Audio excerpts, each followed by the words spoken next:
Hello, George, Vintage Food Forest. Making a compost today. Thought I'd just show the process we use. If you know what we're doing here, you know we have quite a composting system. We've got quite a few large thermophilic piles around, wood chip piles. Um, we have our worm business in the basement, the wormery. We also have a regular compost that we do. I thought I'd share the process that we use for that to make it real practical for anyone that's doing it. Just taking your waste products, as I always say, what it is. Anything that's organic can be thrown in. Anything that was growing at one point in time, was alive at one point in time, not growing. Anything that was alive at one point in time. We don't compost meats and cheeses much, although we are now. I get to babbling and digressing and starting over, and it makes videos now. So I'm going to show you here the simple process we use. I think a lot of people like to build a static pile. They just keep throwing things on it as it goes, and it gets up and becomes big and it breaks down, but it never gets hot. They don't get a hot compost. The way we do that is we store up our materials and we build it when it's ready. Personally, we have a small bowl in our kitchen sink. When that's full, about every few days, it comes out into a 5-gallon bucket that's covered here. We'll show you that. From there, once that's full, we know it's time to clean out our chicken house. We have a few chickens and ducks. Taking all that bedding of theirs, our kitchen scraps together, that's usually enough for nice compost. From there, we take anything else, whatever time of year it is, and we add that to it and make a nice compost. We'll start inside and we'll look at the bowl in there. We'll come out and have a look at the 5-gallon bucket. It's this simple bowl. It's from leftovers from a long time ago we have, covers it up. A metal bowl we use. Glenda's making a soup or a stew today. Soup or a stew today. Dyslexic. And so it's time for me to empty this. So from here, once this is full, a heavy day in the kitchen every few days, we go outside and we'll have a look. So here we have the 5-gallon pail with a lid on it.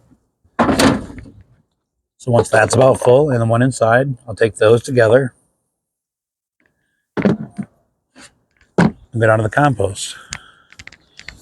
The compost is right down here. We try to keep it in that zone 1 area close by. We'll look at the other compost as well, but right here, we'll look in the chicken house too. So here's the compost. I've got to take, this is my oldest one there. We keep them in different stages, building 3 or 4 in this area at a time. The one that's at static for the longest now will be taken inside and fed to our worms as part of our worm system. But the other part of the compost right now, it's winter time, so there's plenty of carbon around, plenty of the dead organic matter. Go ahead, go ahead. I love the garden. Hi, Blue. But I don't have a lot of greens. For my greens, it's going to be my animal feathers. There's a chicken in here laying an egg. And all the feces, all the waste. I'm overdue, I'm a little embarrassed. Probably will show you that. I got a system that I pick up and it tilts out into a wheelbarrow. So I'll take their bedding. If I think it's heavy on the bedding, which it is now, I'll add some straw or wood chips or leaves that are around. And I build these compost piles. Just walk out front real quick. Oh, they're mad. They want to be in the compost. I'll open it. I'll open it. Go ahead. You know, it's full of worms. Go ahead. So, oh, here's these large wood chip piles. Same thing, though. I get the food scraps from 12 baskets. I'm gonna pause here. I'll just walk through. Mess right now. I got this carpentry going on. Building a carport. Put all these wood chips over here. Once again, the browns and the greens. These are the 2 thermophilic ones I have going. Wood chip piles behind them. This one's sitting at, let me focus, about 138.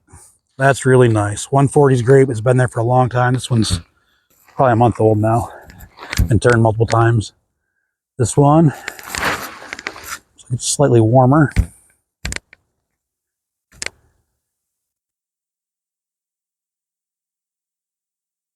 $141, that's about ideal. 142 looks like, raising a little bit. We'll step back and come back and look at it. So that shows how easy it was. I made a video the other day of this, or just a quick slideshow. Show me adding these food scraps, building it up. It's feeding the chickens as well. They come out here and dig it off. I repile it. It's big enough it's not hurting it. Try not to use tarps, but cover it in some way. And it's final composting, final turning. And so from there, we let it set as long as possible. But we use all those wood chips, and anybody can do that. Find a source of food scraps. But these little piles back here, we're going to have a look at are the ones I build with just these chicken scraps. The bedding, our food scraps, food forest scraps. It's that time of year. Coming in, duckers. So right in here, they're getting the worms out of here. Big and deep. See what we can see. Just right there. You see all kinds of worm cocoons in there. See the worm eggs in there. Lots of worms. This is cooled down. It's gone through its thermophilic stages. There's a whole bunch for you. I love them.